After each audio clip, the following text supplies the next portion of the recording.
房，一不扰民，二不欠税，你们竟然又打又砸的，总要给我个理由吧？哼！有人举报你行街走市，欺负善良老百姓。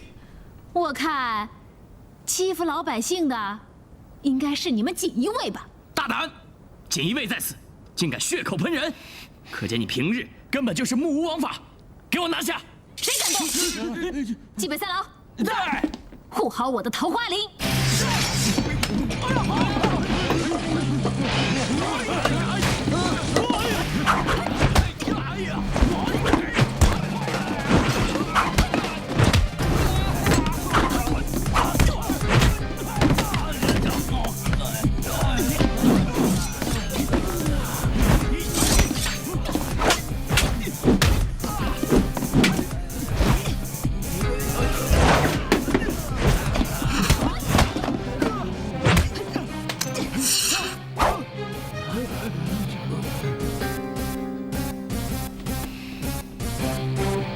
我爷爷说：“这人在刀在，人亡刀亡。快把来龙去脉跟本姑娘说清楚，否则我一刀成全了你。”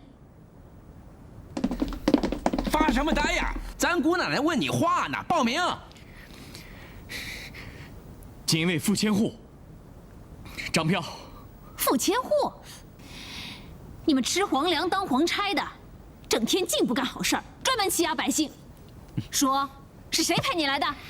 锦衣卫奉命办差，谁派都一样。那当然不一样。若是翁太北派你来的，那就一定要有公文为凭；若是翁熙珠，她就是公报私仇，替她那个老公报仇出气。说，是翁太北还是翁熙珠？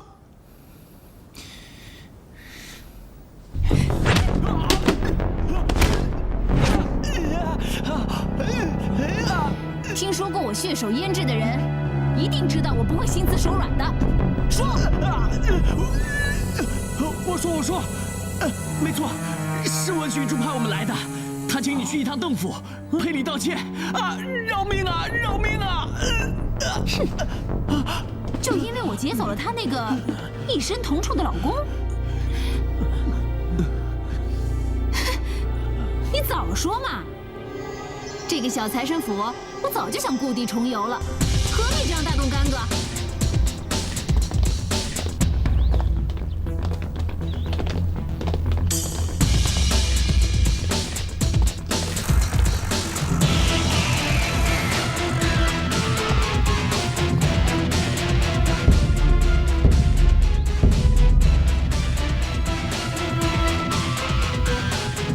胭脂姑娘，我们家夫人正等着你呢。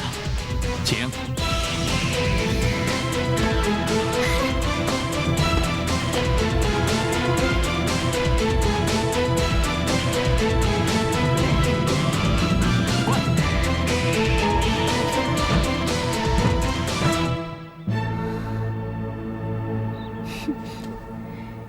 既然是请本姑娘来，怎么堂堂财神府，连端茶倒水的礼貌都没有啊？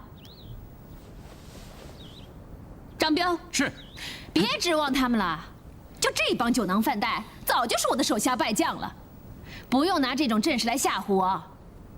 哎，指挥使的女儿，在我眼里呀，一文都不值。大胆！嘿，我胆子不大，就是气儿足。一遇到不讲理的事情呢，我就理直气壮，什么都不怕。哼，锦衣卫是朝廷命官，你这样对我，我可以让我爹随时把你打入地牢。嘿，哎呀，果真是假公济私，公报私仇啊！我告诉你，本姑娘可不是吓大的。你砸了我的酒房，伤了我的人，这笔账就算是到皇上面前，我也会跟你算得清清楚楚。哼，我长这么大，连邓忍都不敢这么跟我说话，你不想活了吗？是你把本姑娘请来的，既然来了，就让你见识一下本姑娘。被爹宠坏的女儿，不是每个人都像小财神那样好脾气让你欺负的。你也不看看这是什么地方，你敢在这儿撒野，我让你爬着出去。嘿，你爹没教你吗？这请神容易送神难，你今天不但要赔礼道歉，还要赔我酒坊的损失，否则呀，我就吃你的喝你的不走了。你啊，怎么样啊？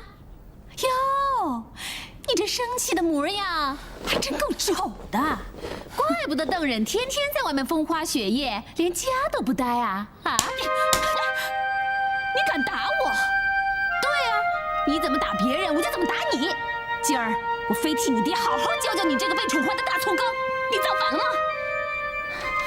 来人，把他给我拿下！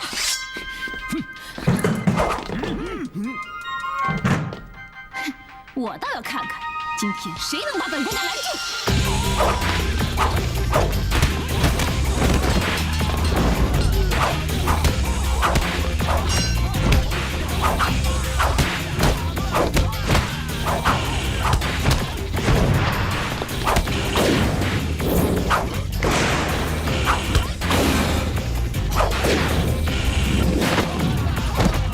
给我活捉他，别让他跑了！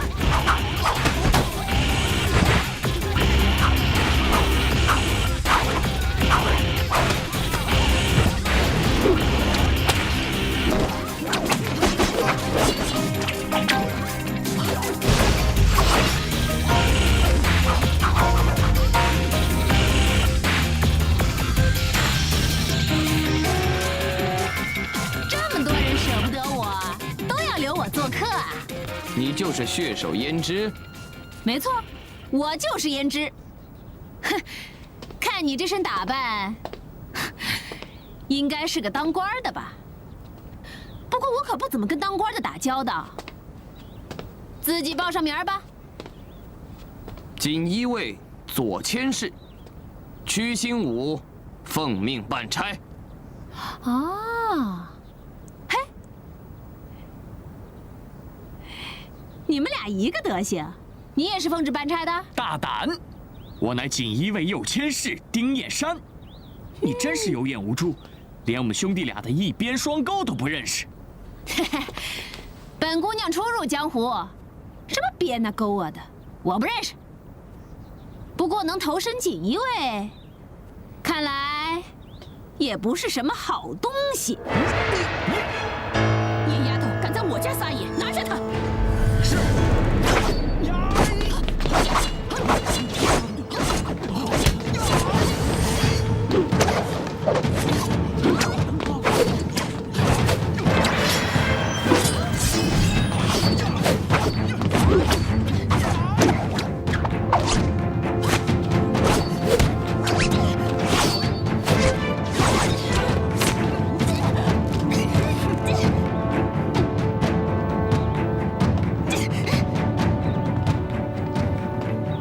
普天之下，除了皇上、皇太后，还没有人敢打我翁熙珠呢。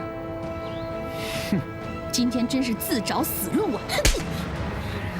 这一巴掌是本钱，哼，这一巴掌是利息。你们人多势众，我胭脂今天算是认栽了。要杀要剐，随便你。好，我今天就成全你。来人！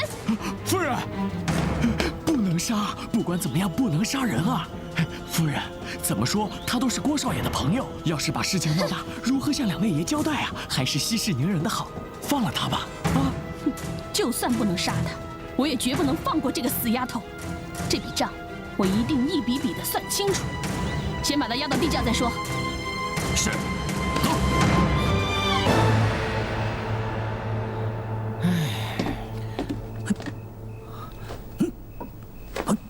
发生什么事了？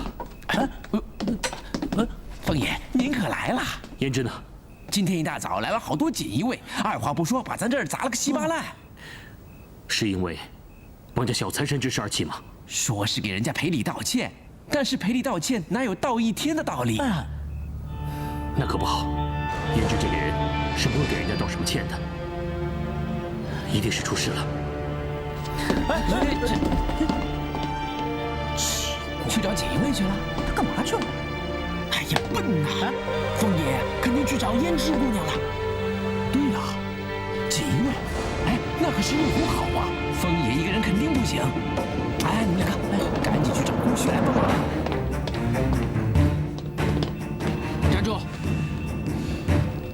有人上衙门告状，说你们私压民女，所以我过来查看一下。哼，锦衣卫的事儿也轮得到你这小小的捕头来管吗？虽然我只是个小小的捕头，可这所有的事情都归我管，要不然我无法向告状的苦主交代。那我就不客气了。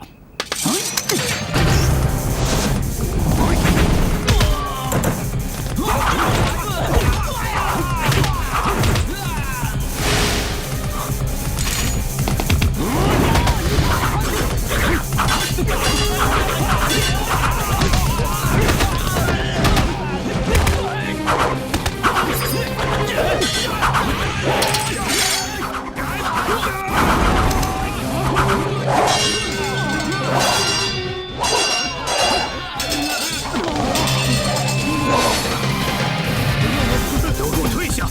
我不想杀任何人。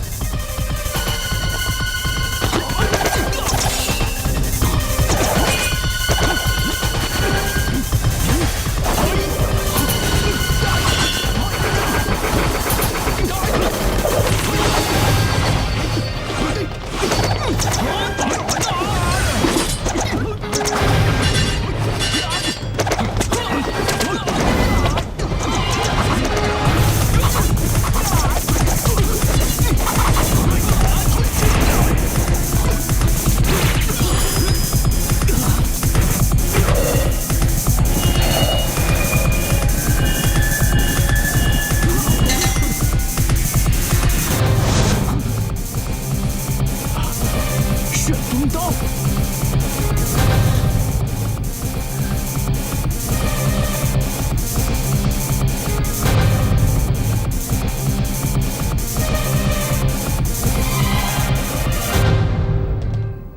到底发生什么事？我来找胭脂。凤嫔，你搞错了吧？胭脂她怎么会在我的府上？锦衣卫要胭脂过来赔罪，她到现在都没回酒房。我来带胭脂回去。这是你的主意吧？啊，我都说了不计较，你怎么还把人家？你能不计较，不代表我可以善罢甘休。我请那个死丫头过来是向我赔礼道歉的，结果她甩了我一巴掌。哼，她敢在我面前放肆，我就得给她点颜色瞧一瞧。国有国法，如果胭脂有罪，你大可送她去衙门。你私下掳走胭脂，还动用私刑，要论罪，你知法犯法，罪加一等。你一个小小的捕头，敢对大小姐发号施令，你以为你是谁呀？风平，我告诉你，得罪锦衣卫的人没有一个有好下场。大胆风平，识相的滚出去！要不然我一鞭双钩，不仅给你摘了你的乌纱帽，还能要了你项上人头。哎，别！以和为贵，以和为贵啊！不必了，你要的话，我可以双手奉上。有本事，你就来取我的人头。今天，我就是不干这个捕头了，要把胭脂带走。哼，放肆！给我拿下！胭脂在哪儿？哎，风平，你冷静，千万不要乱来。胭脂在哪儿？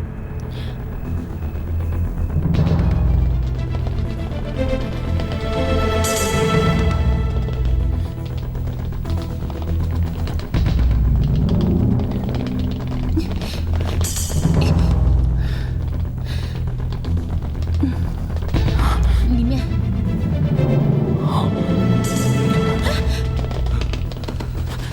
胭脂，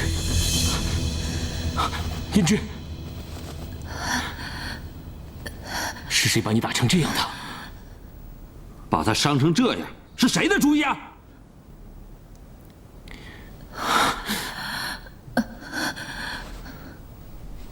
一定是你！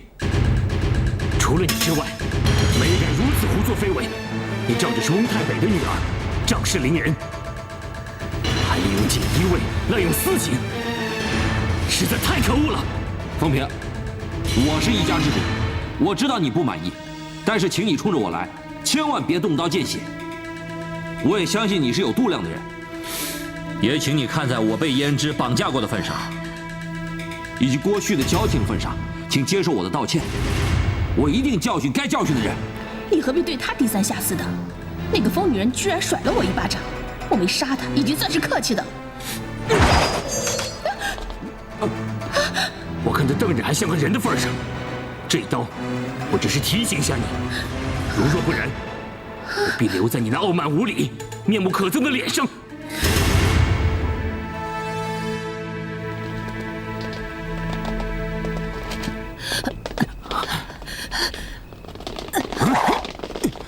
谁敢阻拦我，就是自己往刀口上送。我风平，随时在胭脂酒坊候叫。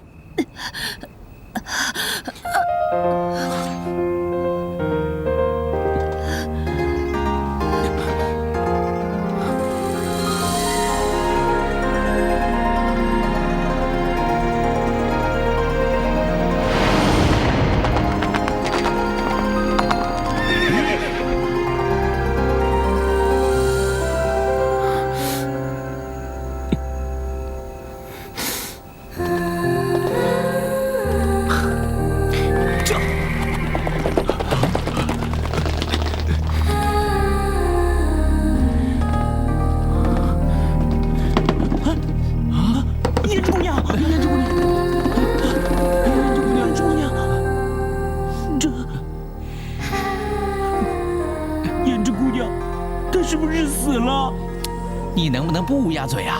我，那个，咱们还是不要打扰风爷爷和胭脂姑娘了，明天再来打扫吧。走，我不走吧。哎呀，姑娘，走吧。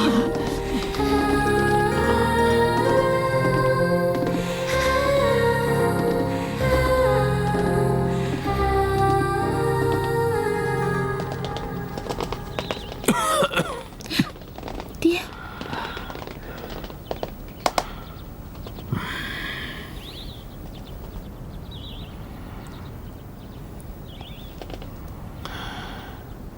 没错，风平是霹雳飞刀，是高手。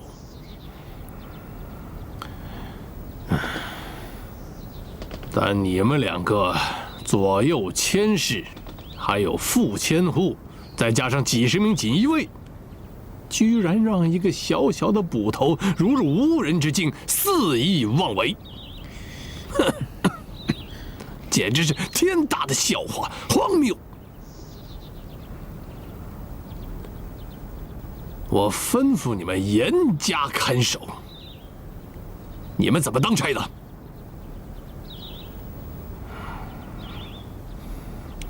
才一个风平就搞得天翻地覆，要是多几个的话，岂不要造反了？我问你们，皇上要你们这些锦衣卫有何用？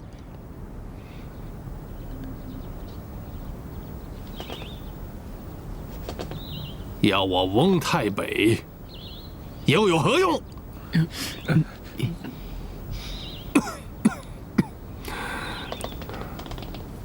事情既然已经都发生了，你就别太生气了，小心身体啊。对啊，爹，您别气坏身体啊！而且这也不能全怪他们，当时风平就像疯了一样冲进来，他们才会投鼠忌器的嘛。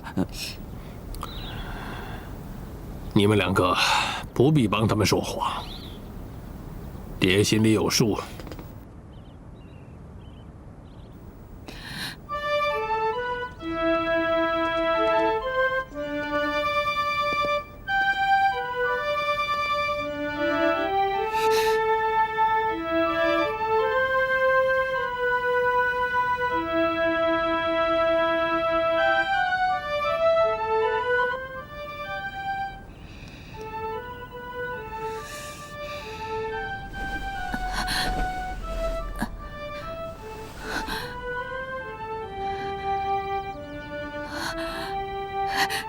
顾旭，顾旭，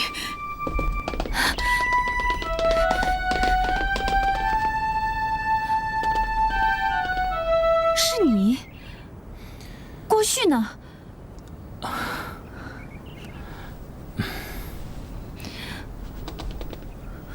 我听见笛声，就跑过来了。旭他人呢？在你睡着的时候，他和彩玉来过，留下了金疮药，希望你早点好起来。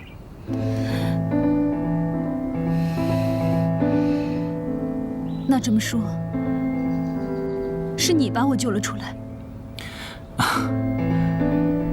是谁救了你不重要。哦，对了，你睡了1天1夜，睡得挺沉的。你看，现在气色好多了。如果是郭旭救了我，你就不会说是谁不重要。金疮药的服用方法我都写下放在桌上了，记得按时服药就好。我也回顺天府去，先走了。哦，还有，那些柴我已经替你劈好了，够你用几天了。这几天我要出差公干，自己保重。等一下，谢谢你，风平。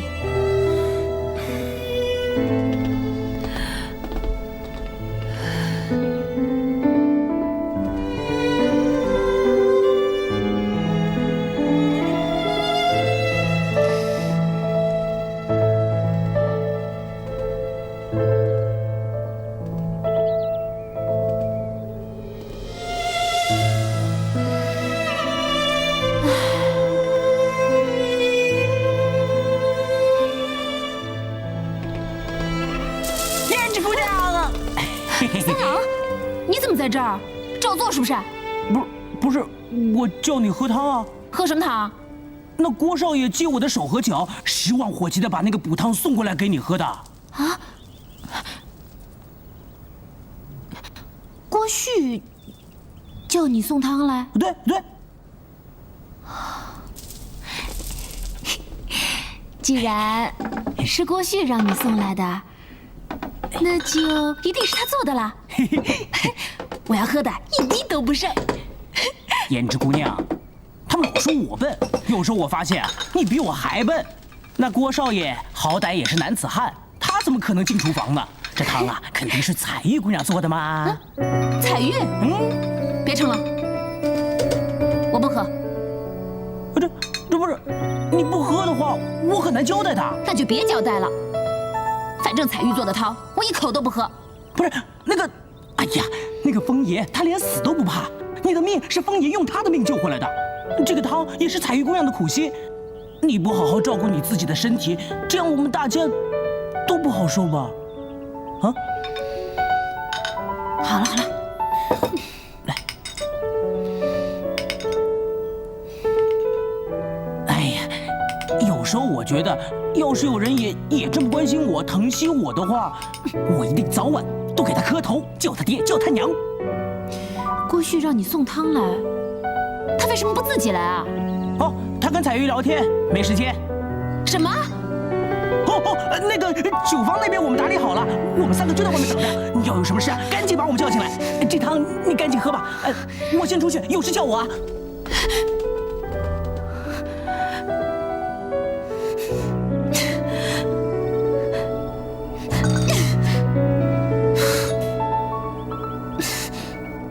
卑职参见指挥使。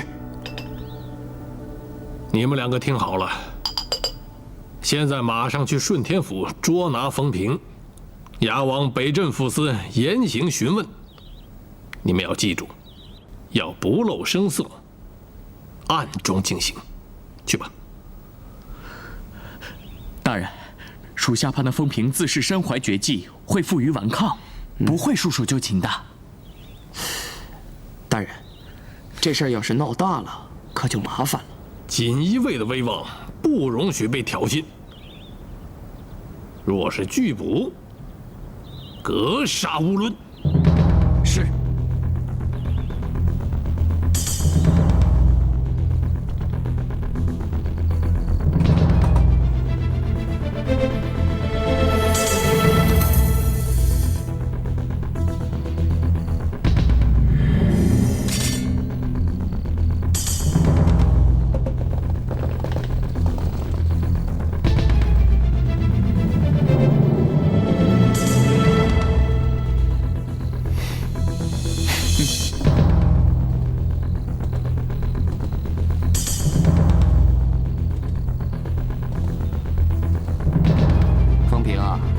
看来你已知罪了，那就最好，省得又动干戈，惊动他人。用不着。我既然在此等你们，又怎么会逃跑？我自己走。那好，请吧。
三哥，又有人跟踪我们。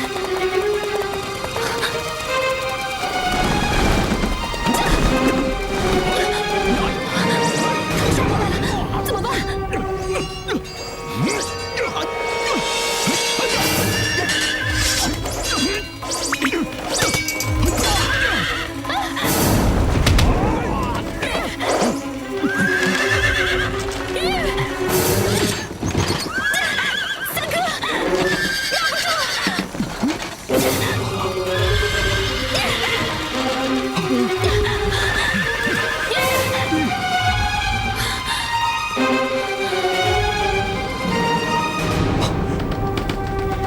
他们都走了。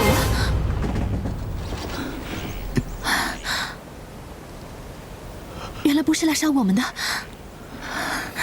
我们走。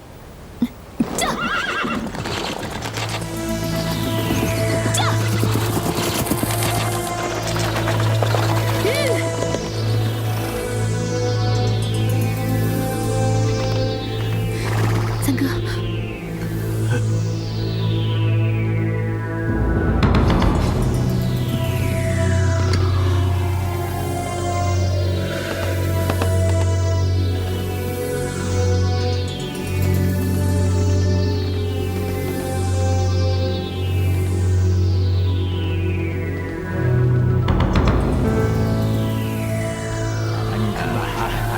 小二，不错，来，客官，您要点什么呀？二位客官，打尖还是住店啊？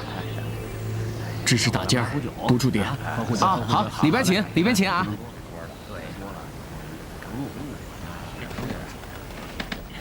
来，客官，里边请，里边请啊！小二，花生米。哎，好嘞。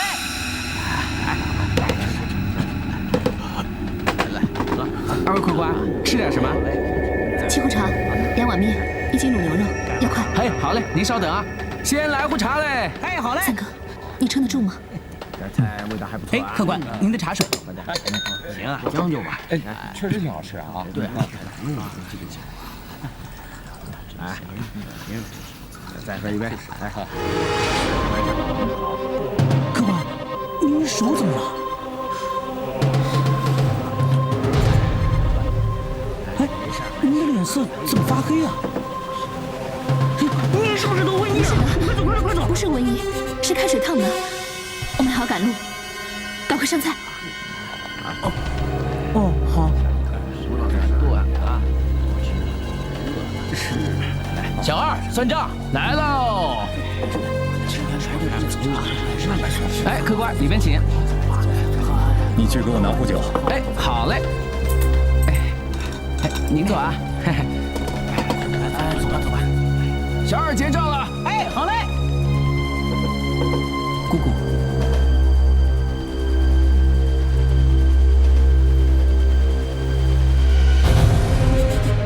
二位客官，吃点什么呀？先来壶茶再说。哎，好嘞，您稍等啊。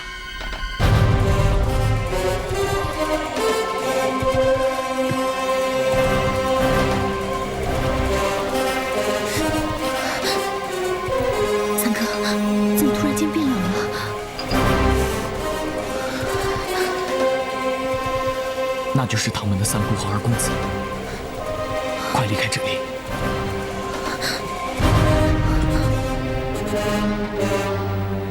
哎，客官，哎，您的菜都好了。哎，客官，别走啊！给你钱。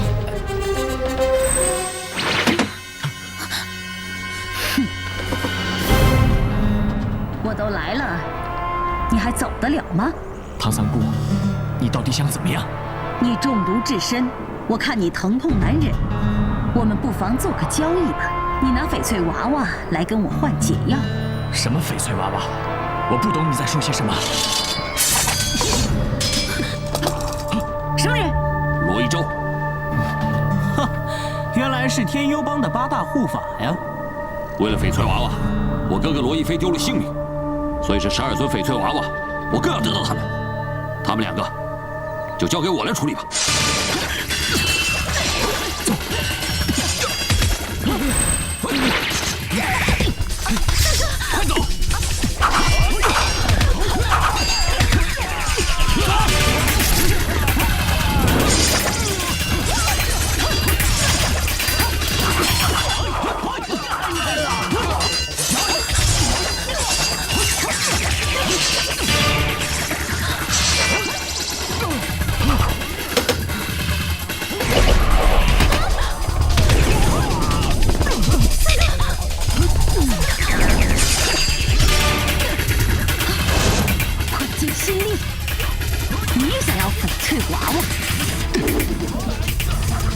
这里这么热闹，我快剑心力最喜欢凑热闹了。想不到唯利是图的快剑心力，也做起了拔刀相助的无聊事情。辛某只是心血来潮，想顺手拍死些苍蝇罢了。哼，好大的口气！你没事吧？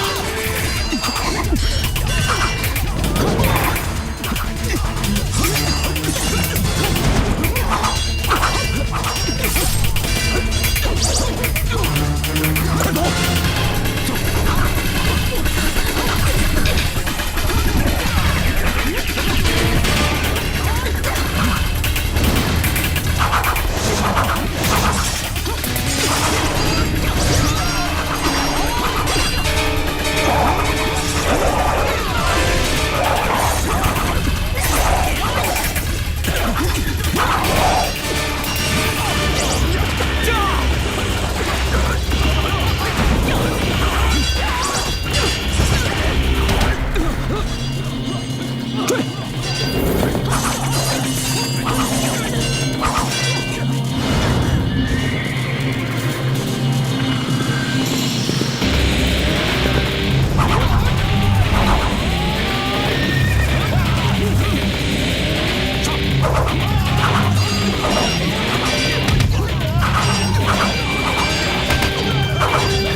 怎么又是你？你们天幽帮趁人之危，可不光明磊落。快剑心力，你收了他们多少银子？如此死命护驾。很多。说吧，你是自己走呢，还是我心爷亲自动手？既然你选择与天幽帮为敌，那咱们后会有期。走，走。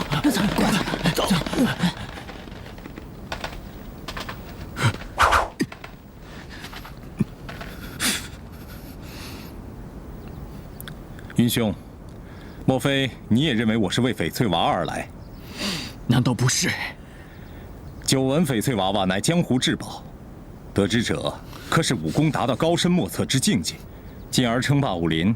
只可惜我辛某人无大志，对此毫无兴趣。刚刚辛兄出手相助，是为了钱？要多少？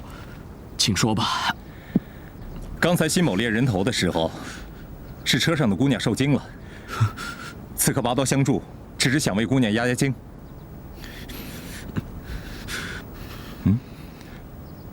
怎么车上的姑娘没动静了？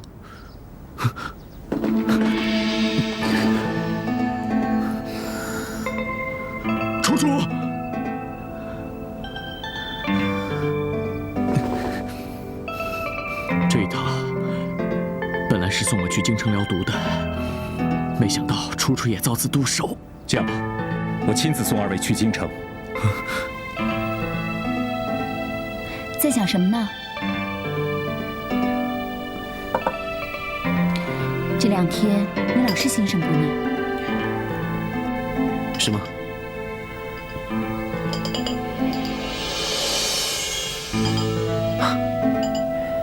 任何事情经过你的调教，总是能发挥200%的潜力。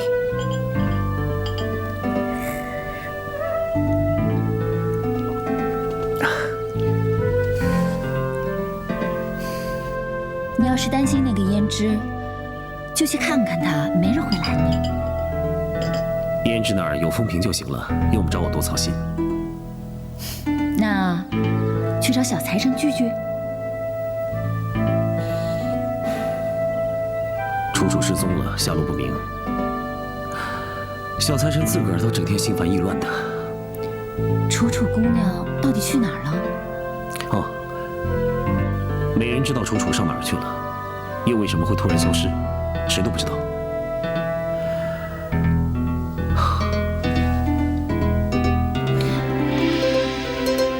难道真的有人护送翡翠娃娃和楚楚出京？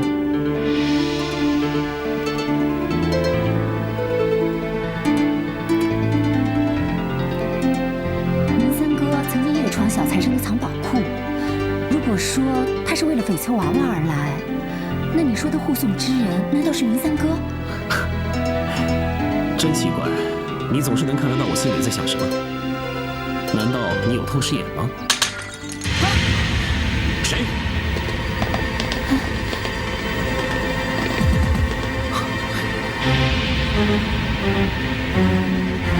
胭脂。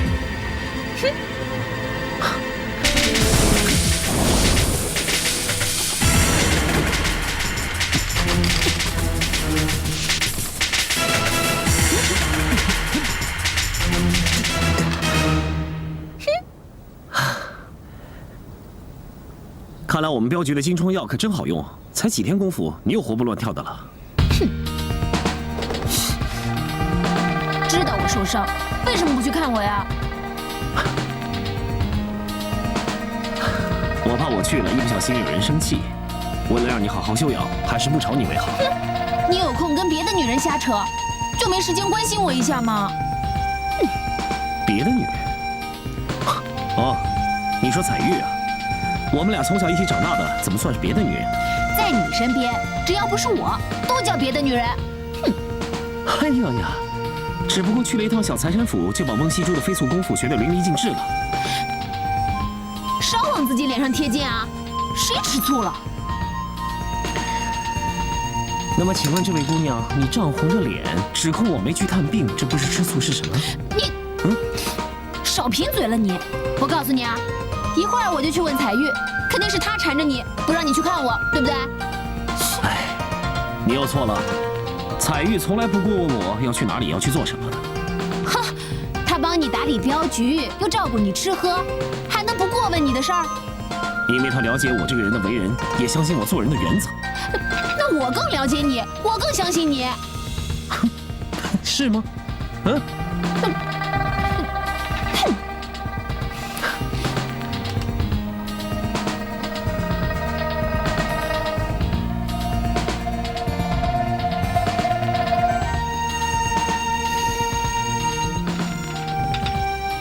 好了，我说了，彩玉跟我从小一块长大的。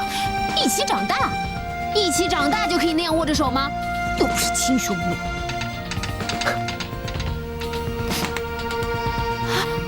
握着手又怎么了？那不是比亲兄妹更亲了吗？你的意思是，你们比亲兄妹还亲？那你把彩玉就当妹妹看了？也可以这么说吧。那你早说嘛！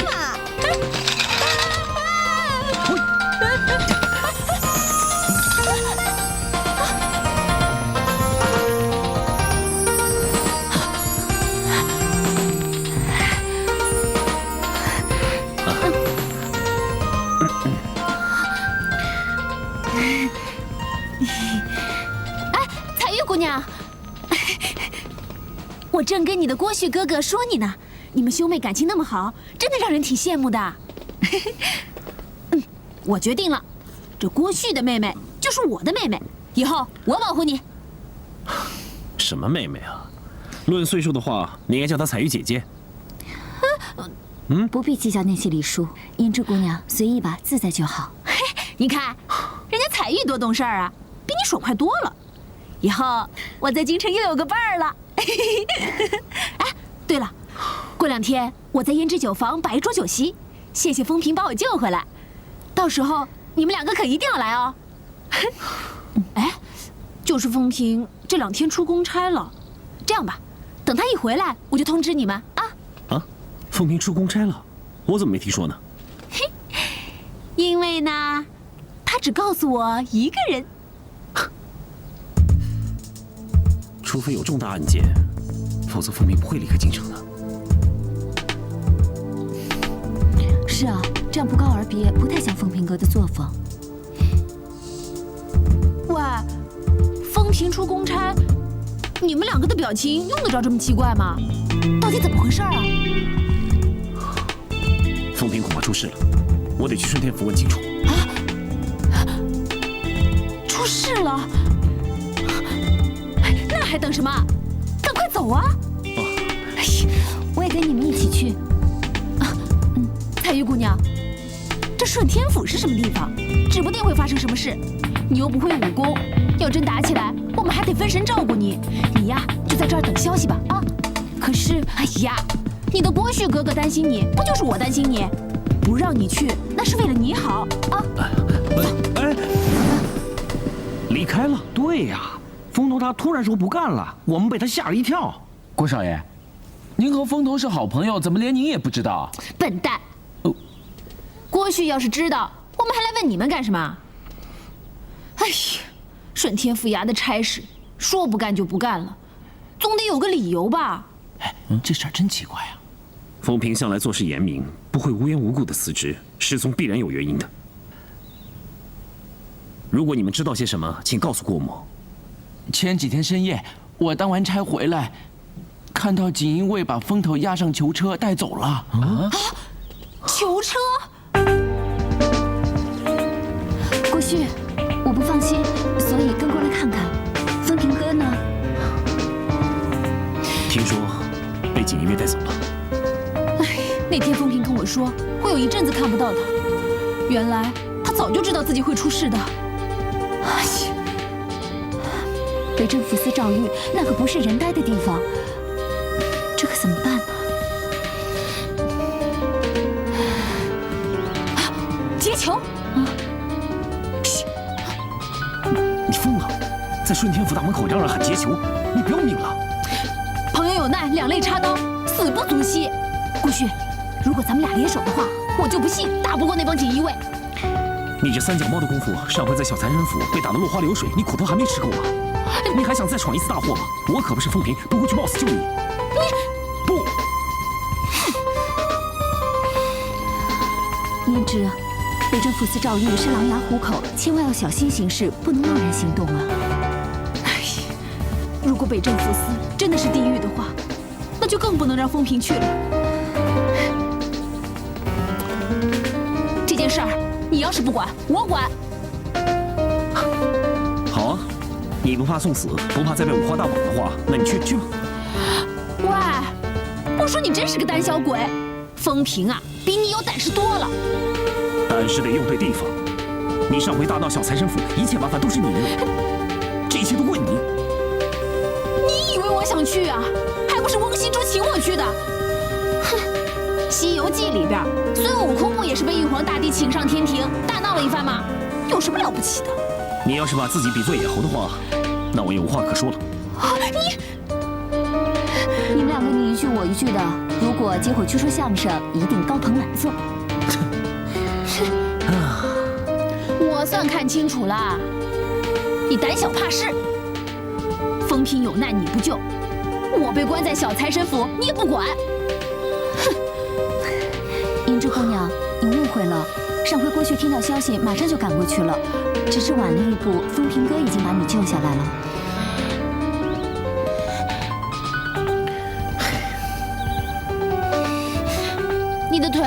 比风平的短吗？为什么要晚一点？不过看你有这份心，我就不跟你计较了。可是这次风平有事儿，你的腿可要跑快一点啊！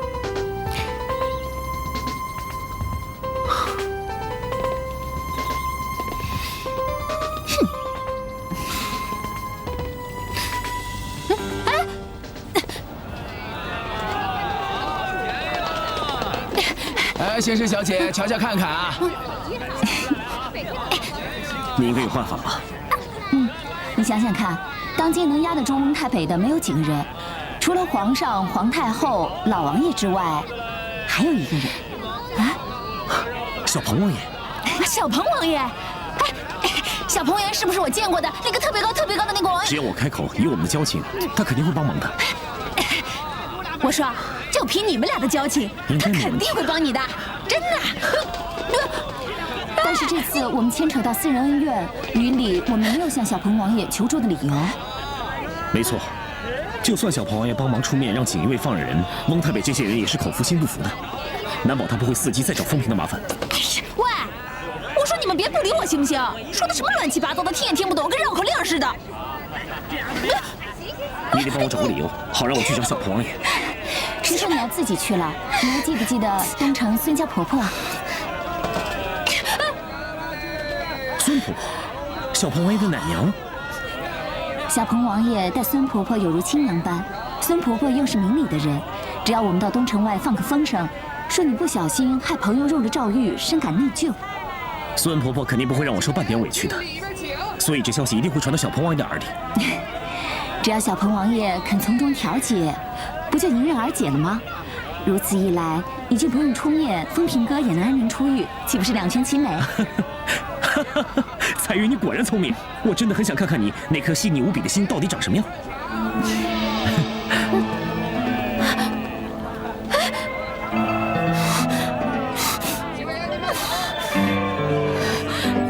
他的心有什么好看的？怎么就不想看看我的呢？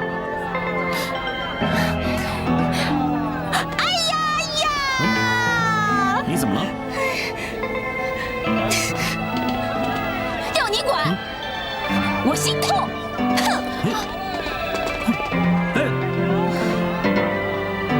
他怎么了？楚楚啊，你怎么不告个别呢？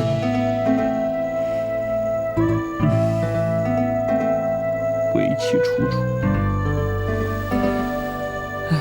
才可动人。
没错，你南唐法网，你废话少说，把翡翠娃娃交出来，我就饶你们不死。翡翠娃娃，翡翠娃娃，翡翠娃娃没了！上次那贼人已经把他偷走了。上次那人正是我，但是我并没有偷翡翠娃娃，别想诬赖我。我知道上回不是你，上回那个贼人来的时候，翡翠娃娃并不在藏宝室里。我也正想知道是谁偷走了翡翠娃娃，正好借你的剑用用，帮我问问看，是不是你偷走了翡翠娃娃？哎，徐叔，你怎么？邓夫人果然好胆色，那我就恭敬不如从命了。冒犯了，说到底把翡翠娃娃藏哪儿了？我真没偷翡翠娃娃，我偷那个干什么？我劝你还是如实招了翡翠娃娃的下落，否则别怪我的贱，认血不认人。哎，我知道。哎，西周，你说句话呀！说谎的男人不要也罢。与其睡在我身边的是个欺骗我的丈夫，我宁可做寡妇啊！还不说啊？心脏在这里啊，看准点。等，翁西珠，我说你比你爹的锦衣卫还要……说不说呀？少废话！信不信我宰了你？我说，我送人了。送给谁了？刺，往这儿刺偏了我不怪你，我会向我爹求情，让你不死。翁西珠，我说我送给神仙居的楚楚了。当然，你竟然送给楚楚，你敢送给楚楚？你给我滚！大人明察呀，楚楚忘恩负义，我好心收留，谁知道他一声不吭就这样走了。一夜之间就消失得无影无踪，也不过是个弱智女流，难道能飞天遁地不成？民妇不敢撒谎，真的什么都不知道。那么，她的出身，你总该知道吧？这当初经牙婆介绍，我看她长得好看，谈吐不俗，心想准是有难言之隐，才会投入红尘，就什么都没问，把她给收下了。来人呐，在！将这个伤风败俗的妇人关起来，何时招供，何时放人。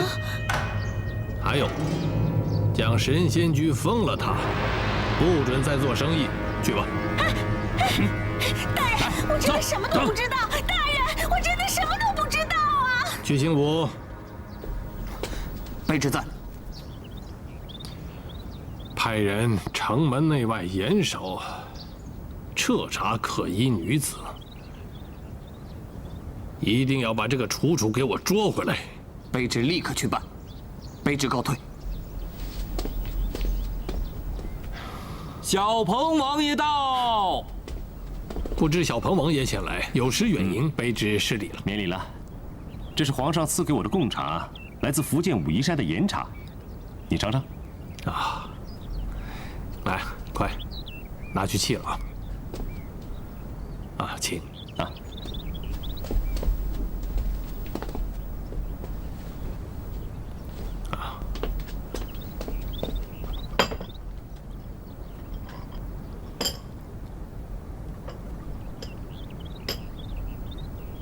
温大人，请。谢谢。那卑职就僭越了啊。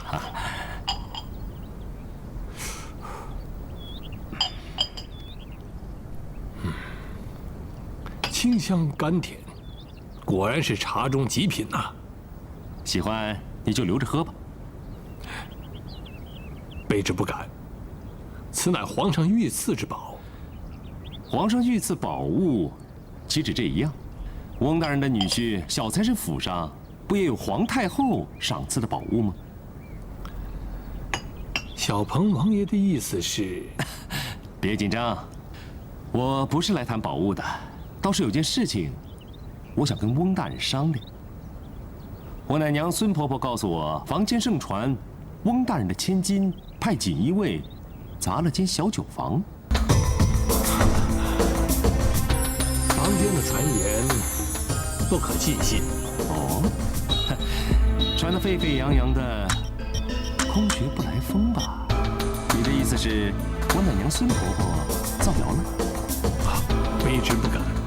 对了，我听说顺天府的风捕头失踪了，你可知此事？啊，这个锦衣卫砸了百姓的酒房，强压民女，风捕头前去为民伸冤，乃职责所在。话虽如此，可是他不识时务，得罪了不该得罪的人。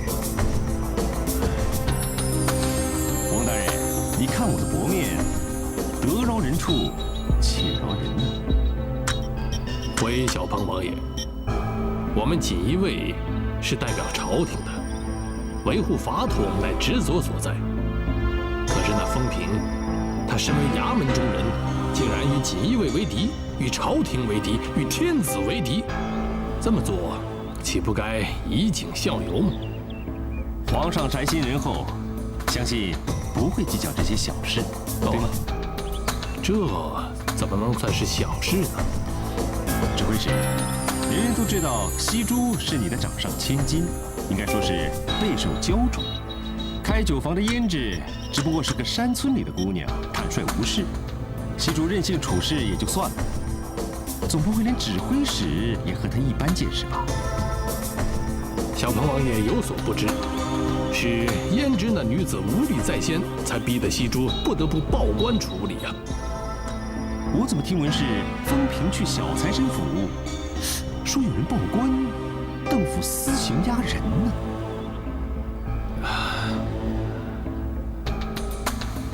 指挥使，风平这番举动也只是为民伸冤罢了。若因此事革职入罪，何以为度悠悠之可？既然小鹏王爷这样说了，卑职一定谨慎处理，绝不落人口实，请小鹏王爷放心。有指挥使这句话就够了。宝物请好好留着。恭送小鹏王爷。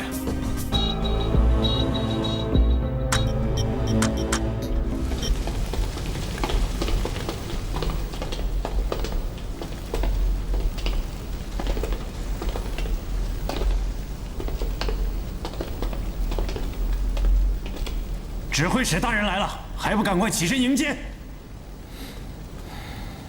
装死啊！开锁。是。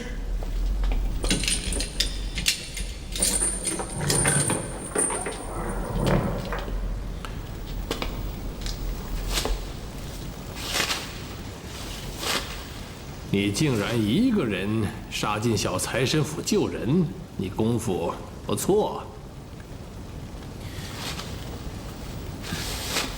是吗？可惜啊，王法面前人人平等。你身为顺天府的捕头，竟然公然和我们锦衣卫作对，乃罪加一等，知道吗？哼，当初是我一人独闯小财神府，今日大人要杀要剐，我早有准备。你甘愿为一个卖酒的姑娘上刀山下油锅，脑袋落地吗？我死而无悔。男人这样的死法是轻贱生命啊！可以为万人死，亦可为一人亡，轻不轻贱，日后阎罗王自有判定。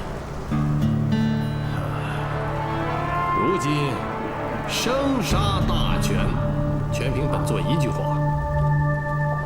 要让你官复原职，也是本座一句话。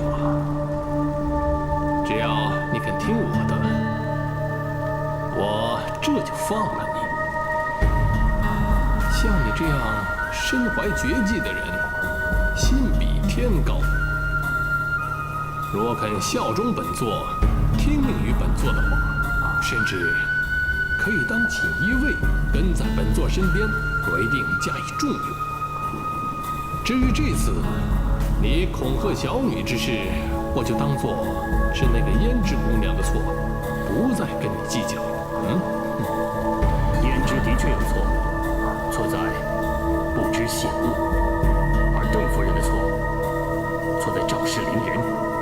虽然我只是个小捕头，但我受朝廷俸禄，应该正是非，正刚纪。到如今，你还要为那个女子说话？锦衣卫自大扰民，向来严诟病。这一次，竟然听翁羲珠摆布撕牙胭脂，若闹出人命，恐怕人头落地的并不是我，而是你的宝贝女儿翁羲珠。大人既然有功夫来这里，不如回去好好管教你的女儿。我看你是不想出去了啊！这几日庸碌繁忙，来到这里，正好清静休养。来人呐！锁门。是。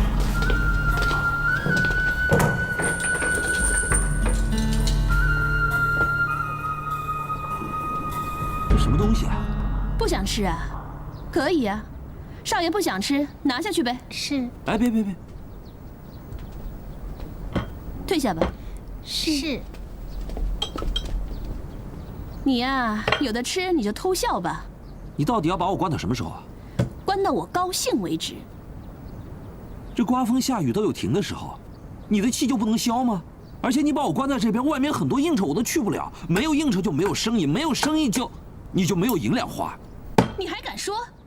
这次就是你应酬应坏的事。哼，你真该死啊！皇太后给我的宝贝，你也敢乱送人？我爹已经发誓下去了，他一定会布下天罗地网，追回翡翠娃娃。到那个时候，楚楚他也会难逃法网。等我爹捉到他之后，我一定会剥了他的皮，出了他的筋，以消我心头之恨。爹要捉拿楚楚啊？怎么，你心疼了？哼，一个青楼女子，竟敢私藏皇家宝物，该当何罪？只有你这个大傻瓜，到现在还在帮他说话。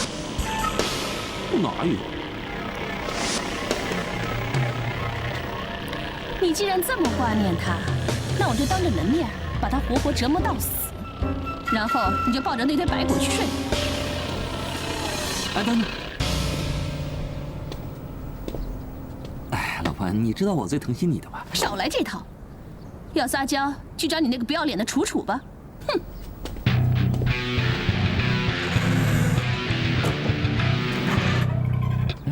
少爷，少爷，小姐吩咐过不准你踏出房门一步。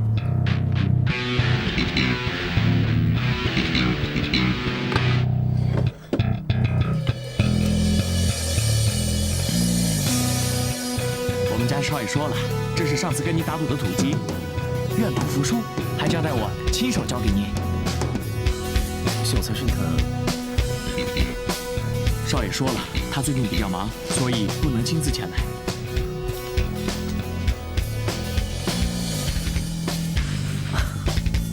啊，我还以为你们家少爷会赖账呢。万万没有，万万没有。这1000两银票我收到了，你回去告诉小财神，改天我一定登门致谢。好的，我一定转告。郭少爷，那我先告辞了。告辞。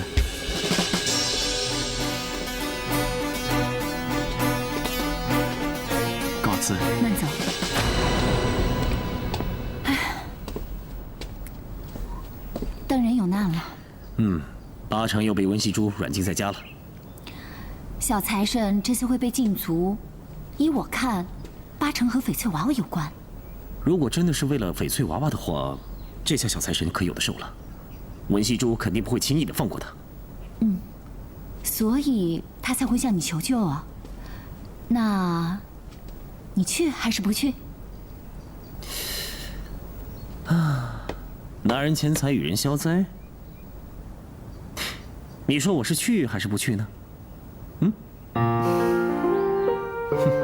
郭旭，我的救星，你终于来了！我等你等得好苦。来，走。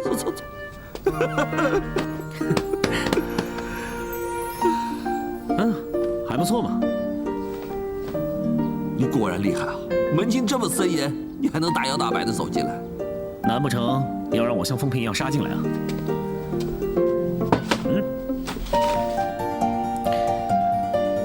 果然是我的好兄弟。这是降服局的酱肉，给你解解馋呢。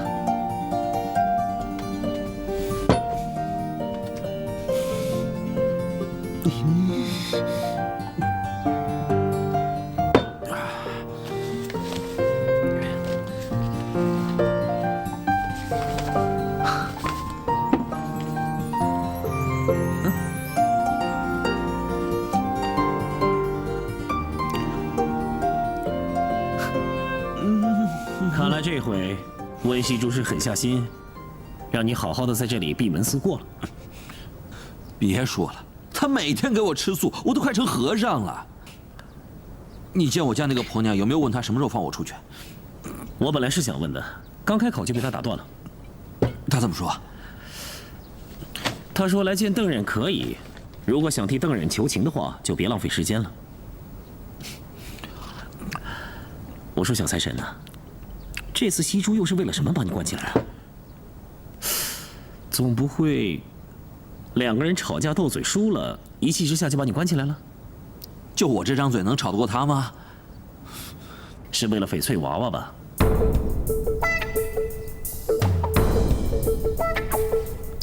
不过是12尊翡翠娃娃嘛，平常放在家里面，他看也不看，问也不问。现在不见了，他在那边大惊小怪，神经病。如果宝物只是丢了事小，但送错了人可就事大了。你实在千不该万不该，不该把温熙珠的嫁妆送给别的女人的，而且还是为其楚楚。嘘，你怎么知道？上回在草桥以物换人的时候，温太北说那些娃娃是假的，我就猜出来了。千不该万不该以假换真，自以为可以瞒天过海，你呀实在太笨了。我不是笨好吗？我看楚楚这么好的一个女孩沦落为青楼女子，多可惜啊！我只想让她知道世界上还有我邓忍这么一个人，只想对她好，就这样吗？你的好意换来的却是楚楚带着12尊翡翠娃娃消失的不知去向。我相信他是有苦衷的，一定。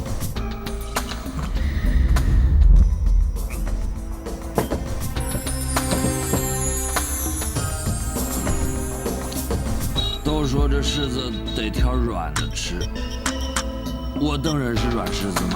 啊！汪太北的女儿骄纵任性，世人皆知，就我不知。汪太北当年请皇太后指婚的时候，我还乐得不知天高地厚，以为娶了什么名门闺秀，持家帮我。结果呢？呸！哎，你娶了翁熙珠到现在，确实算得上是富可敌国了。翁熙珠，她八字旺夫，荣华富贵，这样不是很好吗？放屁！钱是我自个儿挣的，他不但挥霍钱，还挥霍我，有事没事把我当出气包一样出气，凡事压得我喘不过气来，我能怎样？谁叫我岳父叫翁太北，他有权有势，我能怎样？啊？过去，我也许是个软弱的丈夫，可我也是人啊，活生生的男人呢，跟你一样啊。啊！我每天这么忙进忙出，为的是什么？为的就是这个家，为那个婆娘。别的男人倒好，3妻4妾。我有1000万的条件，后宫上千佳丽，可我有吗？你说，我没有。我只要一个温柔美眷的女人做我的老婆。天哪，有这么难吗？啊！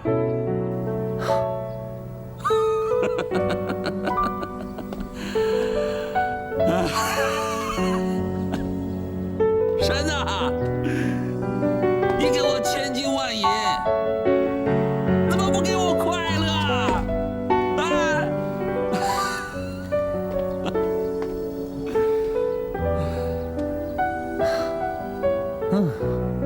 你的确是世界上最不快乐的有钱人呢。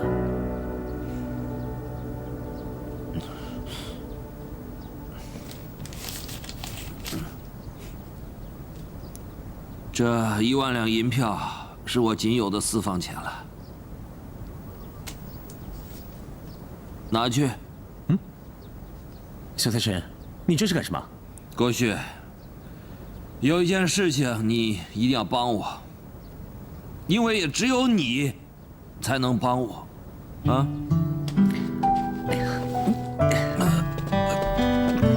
你喝醉了，把钱收起来。不是我要收起来，是你要收起来，你知道吗？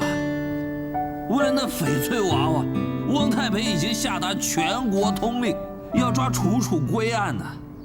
我真不敢想象他被抓了之后要受到什么样的酷刑。所以过去，你一定要找到他，并且护送他出京城，安全去到他想要去的地方。我也求你，安排好他生活上各样所需，这1万两也许不够，但是你拿着，未来我10倍、100倍的还给你。哎呀，楚楚到现在人在不在京城我都不知道。我不管，我不管，你一定要找到楚楚，一定要安全护送她出京，并且安排好她生活上各样所需啊。过去我问你，咱俩兄弟这么多年，我什么时候求过你？你说。你真的喝醉了？我没喝醉，哎，我是喝醉了，但是我绝对没开玩笑，我清楚得很呢。你知道我对楚楚那份心意吗？我对楚楚是真的动了真感情的，所以郭旭，我拜托你，你一定要找到楚楚。我拜托你，也只有你能帮我这个忙，楚楚，楚楚。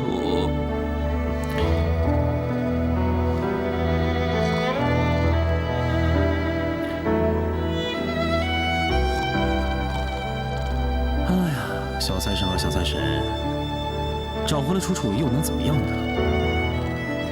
哼！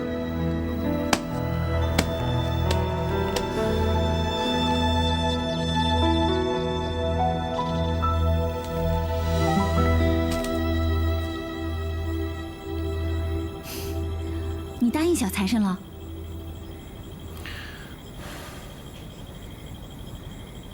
收下这张银票之前，你得先回答我几个问题。什么问题啊？你拿了小财神这张银票，代表你愿意找到楚楚，护送她出京，也表示你愿意走这趟标了。小财神喝醉了，我只能先收下银票。你别装傻，你知道我的意思的。你既然收下这张银票，就代表你要重掌镖局，那么接下来有生意上门，我们都该应接不误，对吧？那如果你不是这个意思，只是帮朋友凑合着走趟镖，那，你把这张银票还给小财神，我程彩玉不做半吊子的事情。长风镖局也不是为小财神而开的。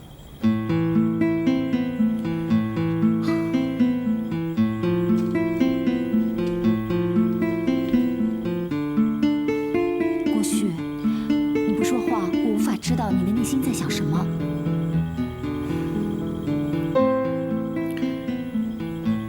现在你跟我谈护镖太早了，楚楚不知去向，翁太北撒下了天牢地网也找不到，说不定楚楚早就离开了。小财神要我找一个已经不在京城的人，这是根本不可能的。楚楚在不在京城是另外一回事，重点是你还没有回答我的问题。彩玉，顾旭，我知道你内心有所顾虑，一来为了镖局，二来为了小财神的心愿，于公于私，我都希望你接下这趟镖，重建镖局的威信啊！大小姐，大小姐，什么事儿这么激动啊？六叔、侯叔，你们来的正好。这张是小财神给的银票，他想委托郭旭走一趟镖。什么？少局主，你终于想通了！太好了，太好了！我去白酒蛇宴，好好庆贺一番。对，赶快去买鞭炮放一放，昭告天下，长风镖局雄风再起呀！对，等一下。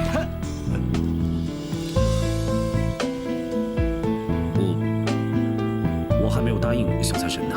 少局主，这白花花的银子，到手的生意，你为什么往外推呀？是啊，少局主，你一向重情重义，小财神是你的挚友，有事相求，你不能不答应啊！是啊，你没有理由把到手的生意往外推。是啊，不过就是张银票，再说连楚楚在哪都不知道，现在谈机票太早了，以后再说吧。过去，过去！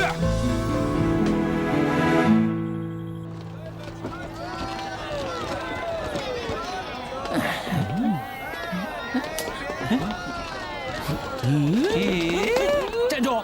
我告诉你，我们今天是受人之托，邀请您去喝酒的。对，喝酒，喝酒。没名没姓的，我不去。哎呀，你怎么这么笨呢？去了不就知道了吗？对呀，就是嘛。是谁我都没兴趣，我只不过是一个卖煤的，没什么可以跟人交际的，也不需要结识你们这样的三教九流。说的没错，真是个难搞的死刚头。对，如果我去了，只会破坏大家喝酒的兴致，请各位别挡路。我告诉你，咱哥儿几个在这儿也是体面人呐。对呀，答应别人的事儿就一定要做到。今天你去也得去，不去也得给我去。没错，我们冀北三郎是说到就得做到。对，说到做到。不许走，不许走。什么呀？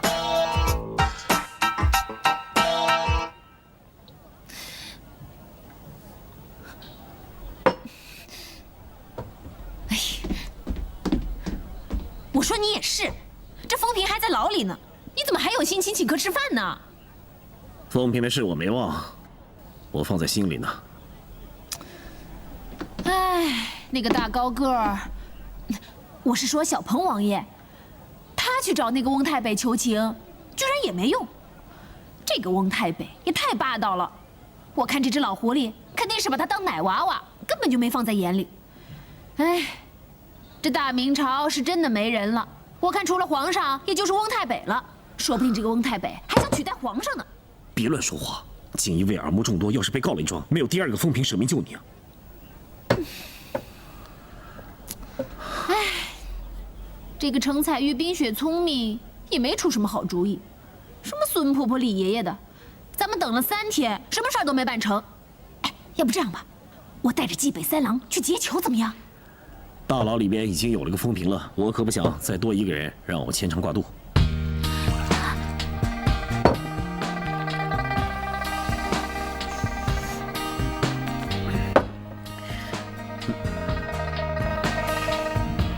你干嘛这么看着我？你会担心我呀？你冒冒失失的，能不让我担心吗？你对我真好。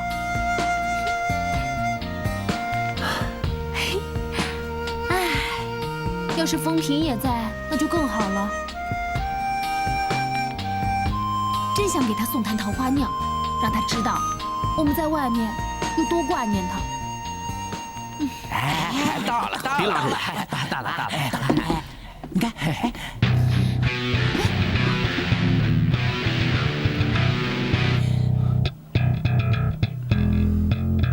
是他们。怎么会是他？这不是那个阎罗煞星吗？踢！你们真以为这样就能挡住我吗？他们是受我所托，有气就发在我身上吧。哎，你们3个啊，赶快去练功，摔破了1个碗，就罚你们不准喝酒。快去啊！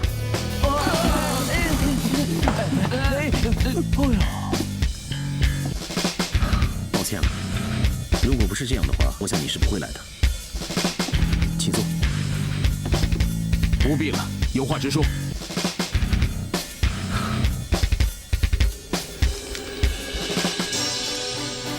我的朋友小财神委托我一项生意，这是脱标银票。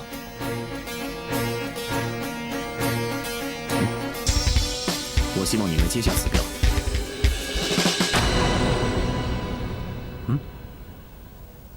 这是你朋友托的标，为什么却往我这里推？铁一，自始至终我都希望你回来掌理镖局。就算我是为镖局招揽了一门生意，由你来走镖，岂不是两全其美？江湖上讲的是情义，你如果有情有义，就该为镖局、为朋友亲自扛下这个重任。你自己的难题应该由你自己解决。我说你这个人，5年不见了，怎么还一副阎罗煞星的样子啊？彩玉说你们3个从小一起长大，那就应该互相帮忙才对啊。再说了，郭旭他不走这趟镖，一定有他迫不得已的原因。你闭嘴！正因如此，我恨铁不成钢。郭旭我比谁都了解，只要他愿意收心，他一定能够叱咤风云，在江湖上闯出一片天地。而他却自甘堕落。郭旭他才不是这种人呢！哼，彩玉有耐耐性等你自己想通，我可没那个闲工夫在这里浪费时间。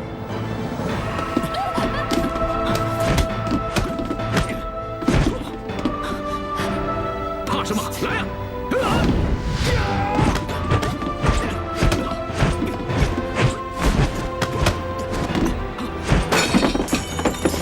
喂，你们打架别砸我店啊！这陈铁一够厉害的，胭脂姑娘和姑爷2个人都搞不定他啊！是啊，这要是风爷在，早就把他摆平了啊！哎，如果他们打起来，这胭脂酒坊不又被砸了？哎，对呀，怎么办？怎么办？怎么办？怎么办？哎，你到哪儿去？你别我好，我能不知道？我是去长风镖去搬救兵，别拉我！搬救兵？对对对对对。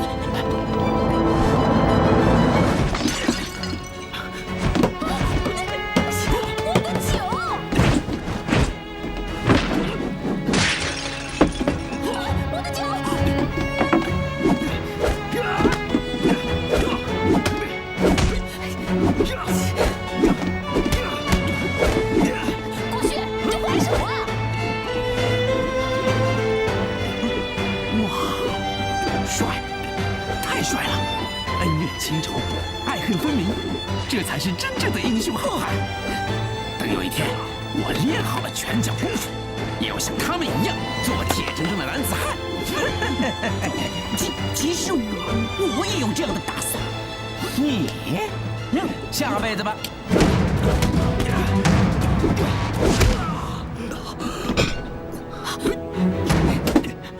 郭旭，姐姐。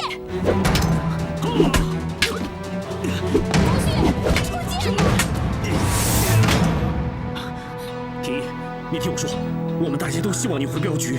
啊，对啊对啊，只要你点个头，少局主就让你做。重振镖局，这是我对你唯一的要求。这样的大好机会，你自己不争取，反倒想推给我。我想说的，其实你都听过了，你还不明白吗？郭旭，没想到你居然这么自私。是，我自私，自私到连我自己都讨厌自己。你满意了吧？那今天就让我打醒你。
你们两个闹到什么地步才甘心？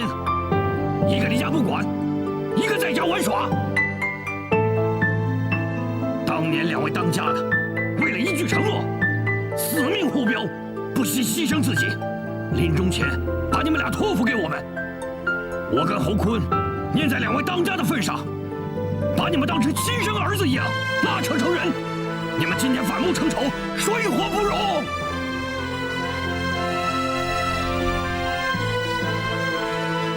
我记得你们小时候，彩玉受人欺负，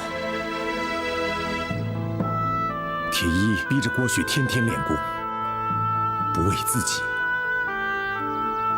为了保护彩玉，为了长大后能再掌长风镖局。你们现在长大成人了，我跟侯坤老了，原以为你们能为镖局，为了彩玉携手努力，可你们一见面就吵，还大打出手。我上了无能啊，无能，对不起呀，对不起你，六爷，对不起，六爷，对不起啊，当家的，我对不起你啊。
那个阎罗煞星早就走了，你干嘛还一直跪着不起啊？我一直跪着，是想谢罪。不想掌管镖局就别勉强，不喜欢做的事就别去做，这有什么错呀？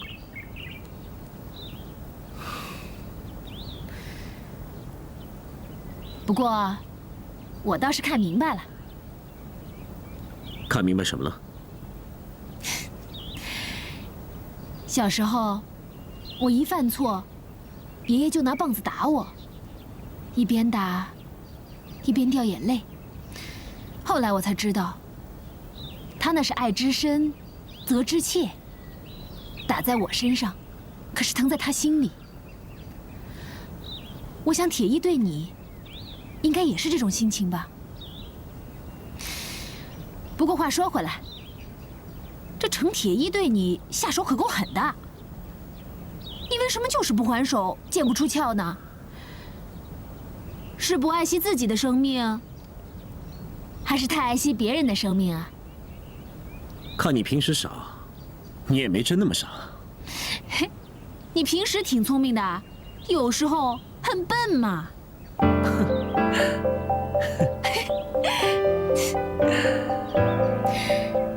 你终于笑了。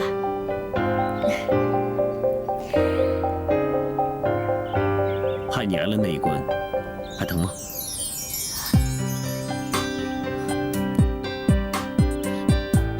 你再说一遍。我刚刚是问你挨了那一棍，没伤着吧？后面那句。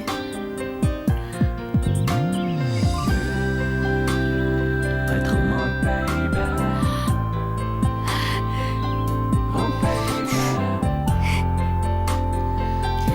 这句话真好听。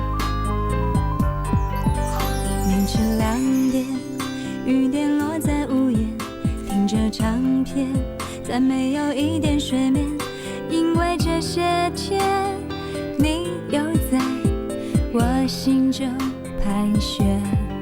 或许你还记得5年前，在我家院子里，我对你说过的那些话吗？就在一转眼，这世界就里面是说我没有闯过江湖，就像那坛没有开过封的酒一样，打开了，在酒香四溢的时候才知道这酒的味道到底是好还是不好。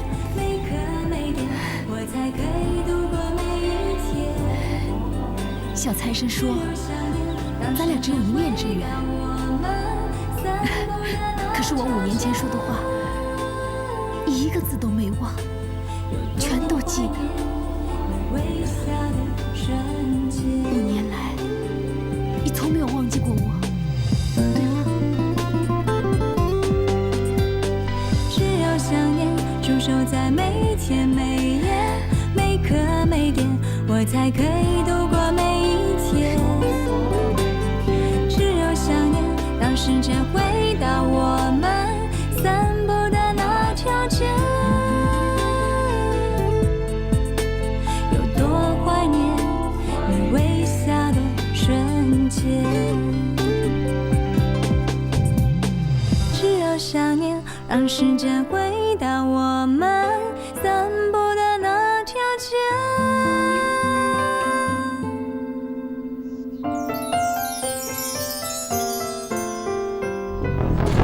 真漂亮，一定就是楚楚吧？什么东西？拿过来检查，好好检查。去你的！够废话，把他带走，走，快走，走，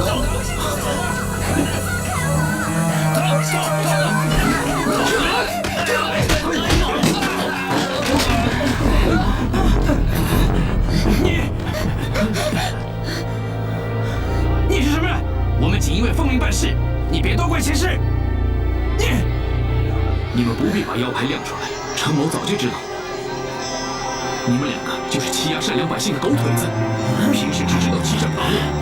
这是王掌柜的女儿，我可以作证，我送梅的时候见过她，她根本就不是你们要找的人，你们是假公济私，故意刁难她。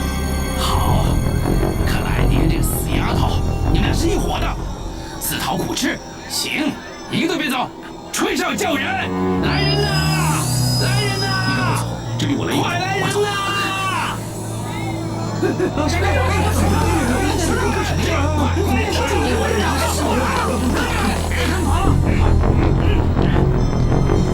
是不是？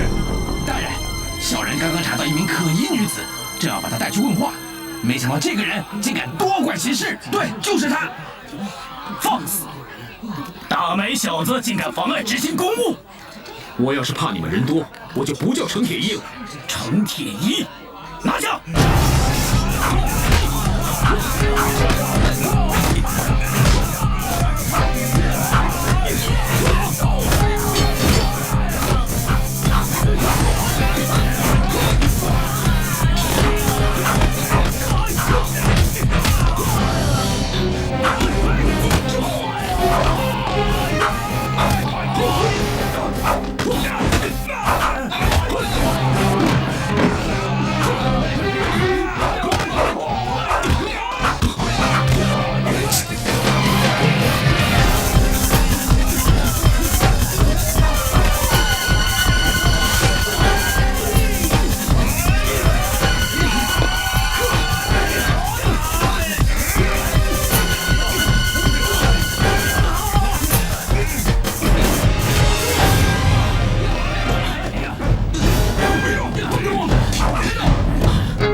想到一个打雷的，居然深藏不露啊！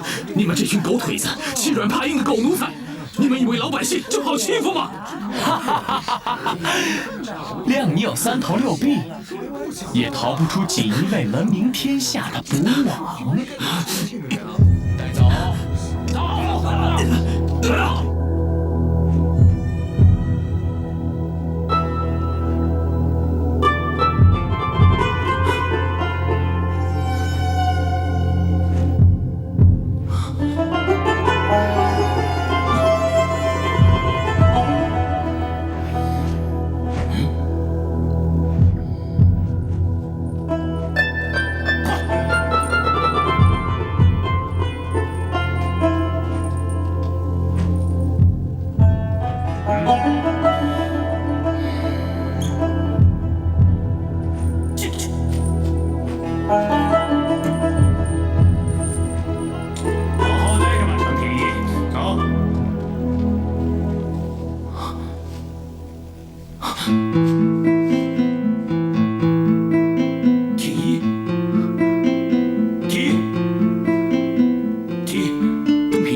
处的女子，可那帮狗腿，他们趁机轻薄良家妇女，我实在是看不过去。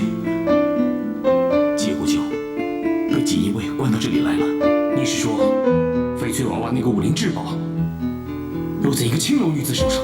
那东西在谁手上不关我的事，可他们欺负良家妇女，我就不能不管。真造孽！我听说，你也是因为与锦衣卫为敌，杀进了小财神府，救走了胭脂。我为了个不相干的女人，你却为了个卖酒的姑娘。想不到一直以来坐怀不乱的风捕头，为了一个女子，居然也会这么冲动。为了女人，我执法你仗义，殊途同归。说的是，咱们两个人确实是殊途同归，都到这北镇抚司赵玉来长见识了。百闻不如一见，见面不如亲身体验。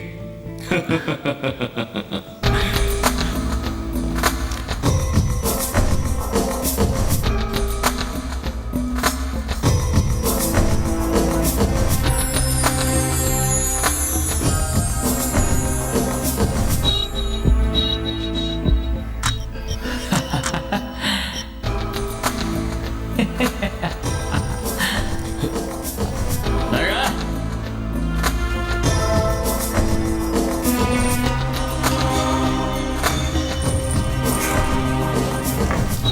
快走走，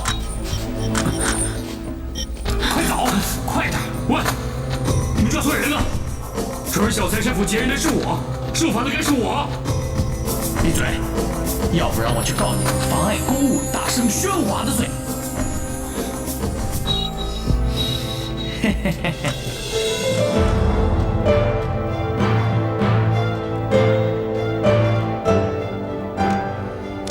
程铁一啊，你进了北镇抚司赵玉，留你苦头吃。咱们问你什么你就答什么，别跟自个儿过不去啊。老区，进了这儿的都是囚犯，你还跟他客气什么？啊，程铁一，你妨碍我们追捕囚犯，啊？说，你跟神仙居的楚楚是不是同伙？我从来不认识什么楚楚，只不过是路见不平。胡说！如果不是同伙的话，你为什么管闲事？啊？还帮那个女子逃脱？你不招，我帮你招；你不招，我让你招。来人呐，在！打！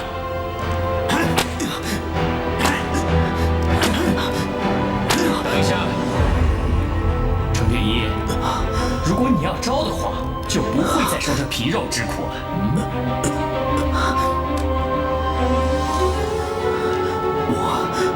我无话可招，狠狠打！铁一，那只宝啊，给我！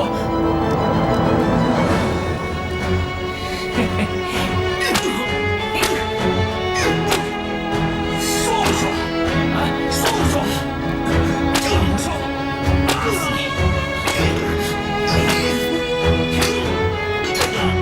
说不说？住手！铁一只是路见不平，你却如此待他，究竟有何目的？收拾完他，我再收拾你！打死他！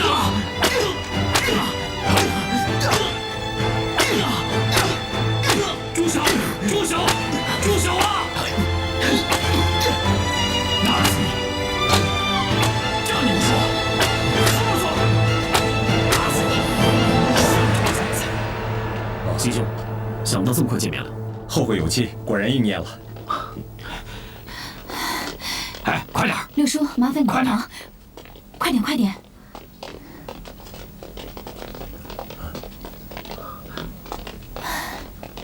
彩玉，这是快件新历。哦，原来是新历新大侠。不敢当。这些人的衣服为什么这么奇怪？因为镖局经常出镖，什么奇怪的事情都碰得上，所以这些衣物经过草药炮制， 7期49天烈日暴晒7次之后，虽然无法百毒不侵，但至少可以暂时防止毒物入侵。啊，我明白了，是防毒衣。不错，是防毒衣。快！这2位是？一个叫云三，一个叫楚楚，中了他们气毒，指定要过去相救。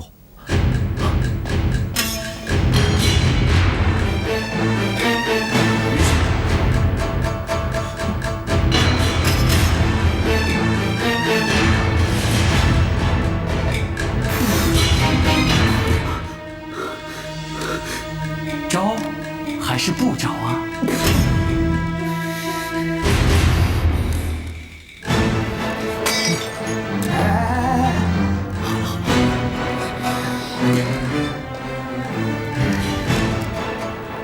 陈铁一啊，好汉不吃眼前亏，只要你说个招字，你就可以解脱痛苦。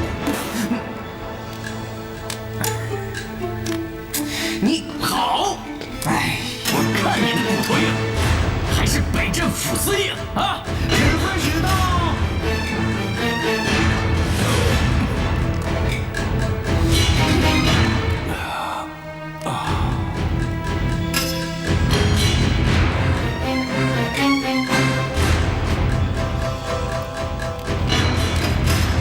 令旨参见大人。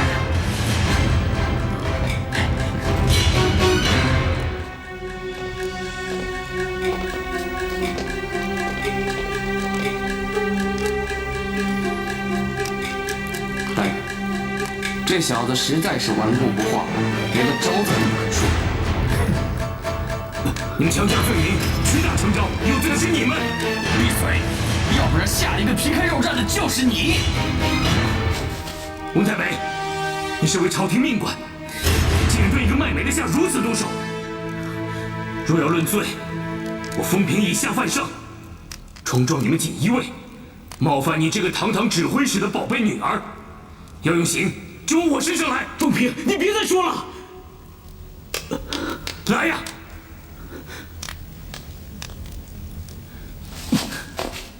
你们还等什么？来呀！不要，不要啊！风平，不要啊！住手！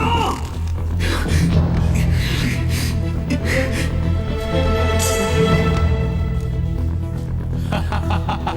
还真是一对难兄难弟呀！好啊，急着去送死，只要大人点头，我立马成全你们2个。开门！我叫你们开门，听到没有？来人，开门！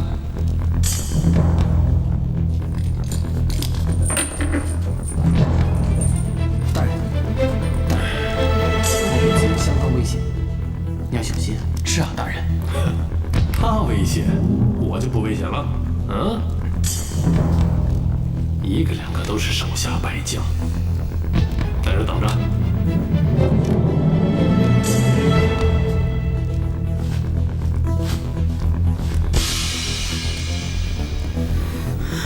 程铁一只是在大街上为一个弱女子打抱不平，明知她没罪，堂堂一个指挥使，却如此强加罪名，你惭不惭愧？其实我一点都不糊涂，谁有罪，谁无罪，谁该死，谁不该死，我心知肚明。现在先来说你。一个人闯入小财神府，为胭脂姑娘重情，如今又为了程铁一这个人，可以牺牲自己为之重义。一个如此重情义的人，风平，天都被你感动了，我又怎会无动于衷？唉。念在上天有好生之德，我翁太北有识才之明。你风平如此重情义，又身怀绝技，单单做个捕头，真是委屈你了。不过不怕，现在亡羊补牢也不算晚呢。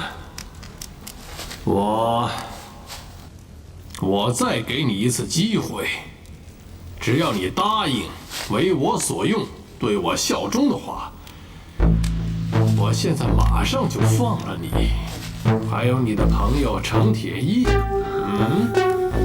原来翁大人大费周章，强加罪名给程铁一，是要我为你所用。以前我只是耳闻，今天亲眼目睹你们锦衣卫一向干的是什么勾当，我不屑为伍。不屑为伍，是因为你从未尝过荣华富贵和权力在握的滋味。哎呀，升官发财是人人梦寐以求的。凤平啊，我看你就别再难为自己了啊！一念之差，只是一念之差，你就可以改变自己的一生。只要你答应我，我担保你可以平步青云，前途大好。荣华富贵之事转眼成空，我风平当为英雄效犬马，不为庸官做走狗。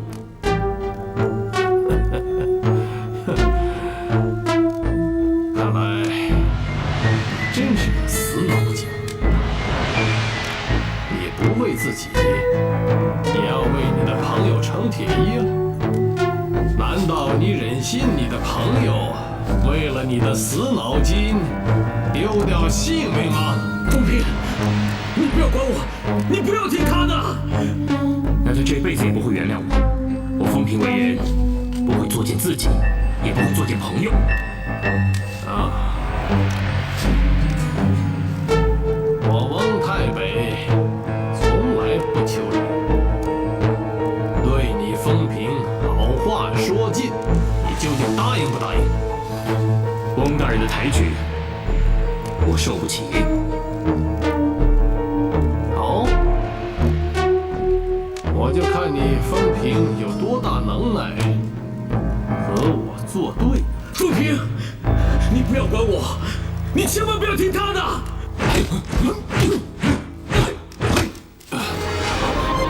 大人，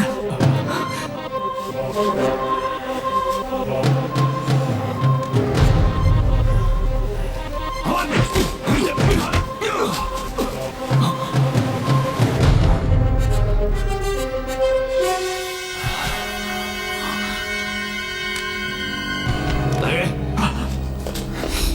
你，本座现在有事，没工夫收拾你。你们给我看好他，他若有什么闪失，唯你们是问。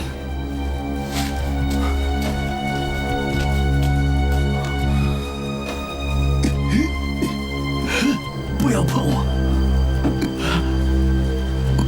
我这个盒子里有12个翡翠娃娃，但是我看不懂梵文，无法逼毒疗伤。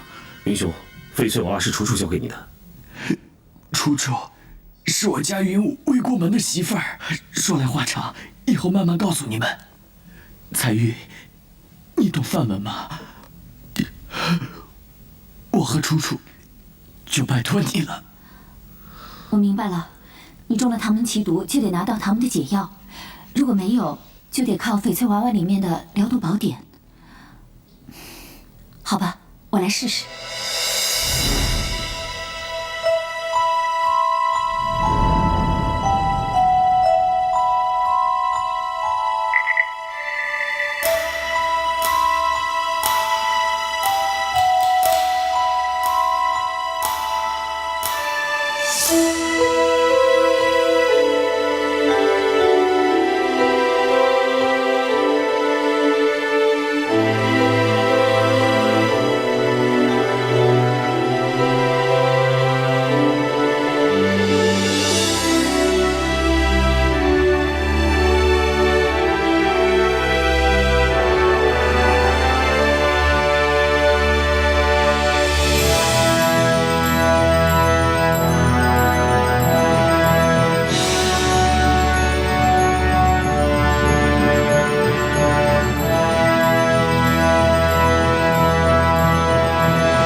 彩玉，你不舒服啊？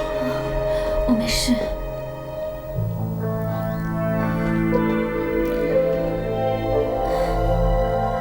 这11个娃娃刻在上头的图文，我都看懂了。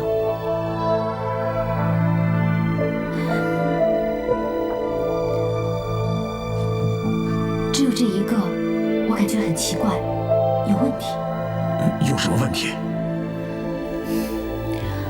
人体有任督二脉，其中有一条无形中脉，直通头顶的灵穴，只有习武或者是行医中人才可内观得知。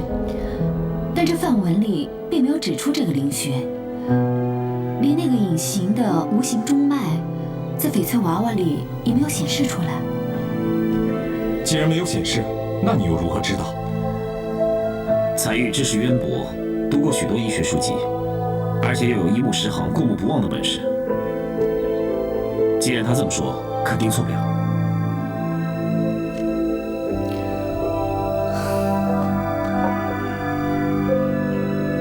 大小姐，是不是你累了，眼花了？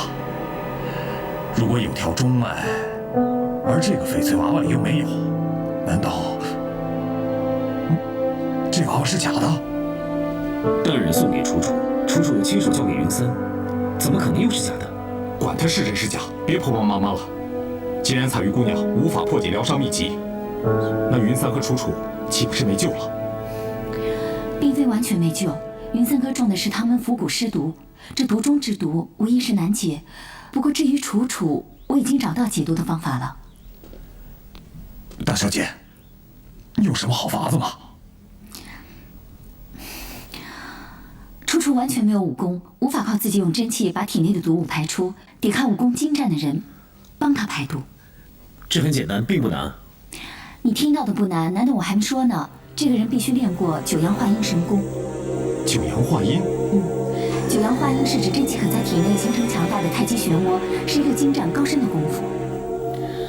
我明白了，毒是邪气，太极为正，所以以正化邪。可是现在去哪儿找练这样功夫的人？铁衣？看来只有靠他了。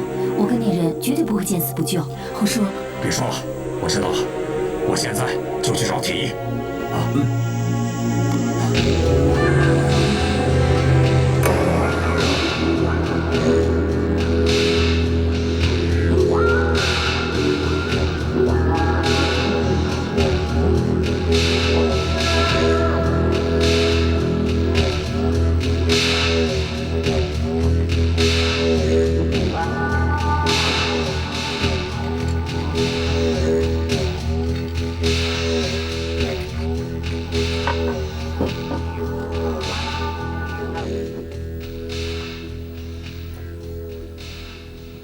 大师，翁某有件事想请教一下。翁某可曾对不起大师？不曾。翁某曾经和大师有怨？无怨。既然翁某不曾对不起你，也未曾与你结怨，恰恰相反，我翁某处处对你以礼相待，就连这座寺庙也是翁某出资修建的，对你可谓仁至义尽了。只是我不明白，为何大师你要欺骗翁某呢？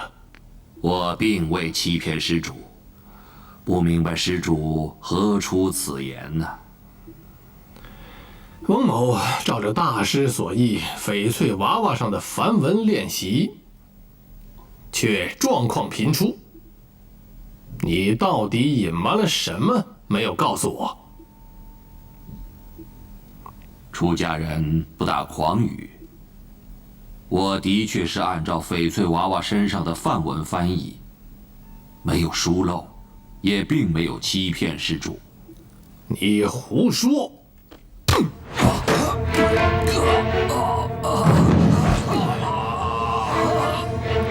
苦练不懈，功力不进反而退，究竟是怎么回事？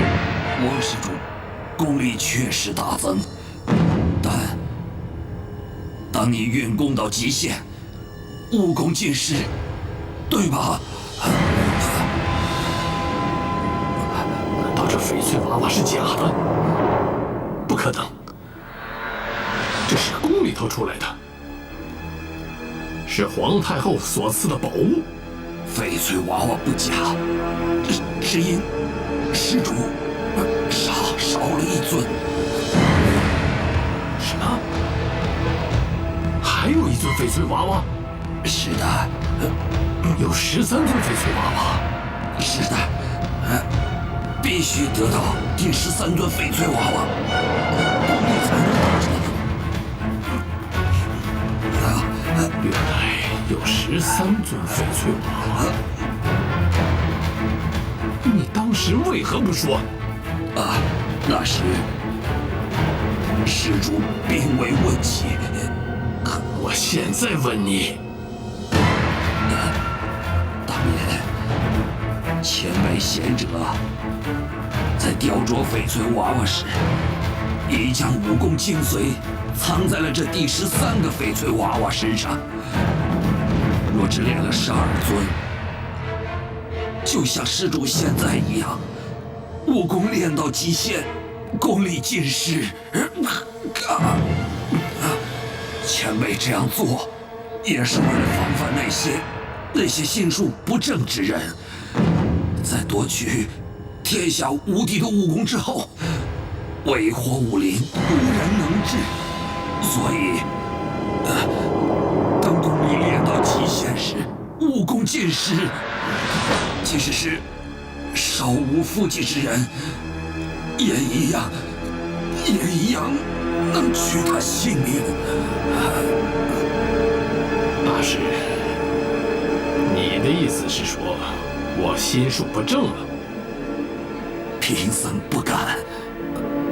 王施主现在位高权重，所谓身在宫门好修行，为百姓谋福，不需要天下无敌的武功。你为何不想想，待翁楼练成天下无敌的武功之日，他更能造福百姓。施主，一个人的灵性若被野心和贪念所蒙蔽，他想的是称霸天下，心中再无天下苍生百姓了。够了，我不是来听你说什么大道理的。我现在问你，第13尊翡翠娃娃究竟在哪里？17年前，12尊翡翠娃娃在一次江湖争斗之后，下落不明，第13尊翡翠娃娃也流落他处。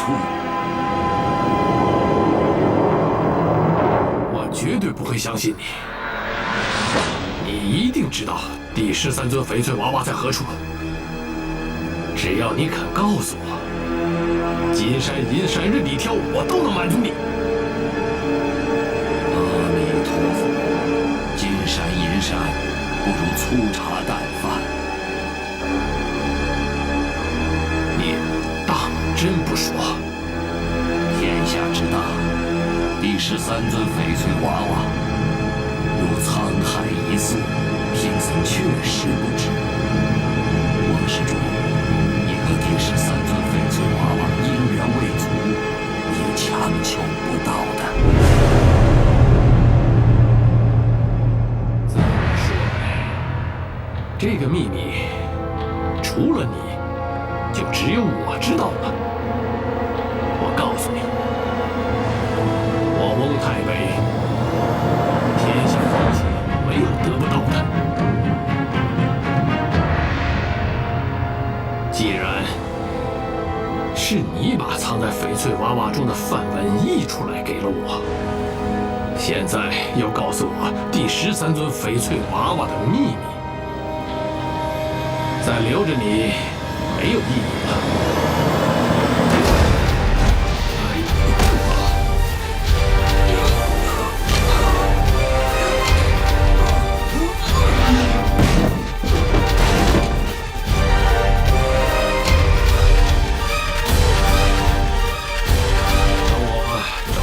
其他的翡翠娃娃，这13座翡翠娃娃迟早会落入我手。到那时，我就能一统江湖，称霸天下。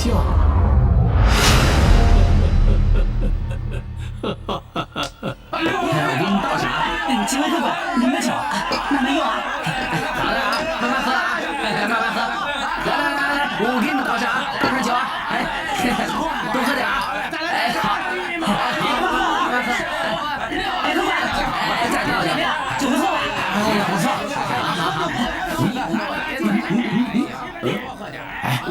你们说呀，胭脂小师傅这模样，长得像不像旺夫石啊？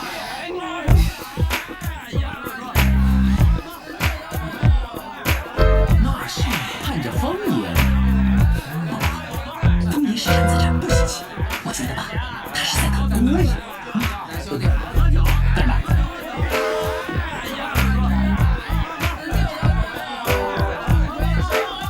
皇叔，皇叔，皇叔，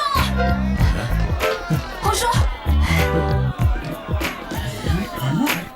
你叫我？是啊，上次我去上峰镖局找郭旭，咱们见过。哦，你是那个找郭旭的姑娘吧？我叫胭脂。哦，胭脂。皇叔，我看你东张西望的，找什么呢？告诉我，我帮你找。啊，镖局出了点事情，我要找铁翼。伙计说他早晨出门就没有回去过，我想他可能在沿街送煤，所以就四处找找。你说的是那个打煤的煤夫？对。哦，我知道他老在我酒坊门前经过。是吗？这个时辰，他应该在另外一条街送煤呢。我带你过去吧。哎，那好，走。走。你说这胭脂姑娘和长风镖局的老家伙，这是去哪儿啊？我又不是顺风耳，听不见。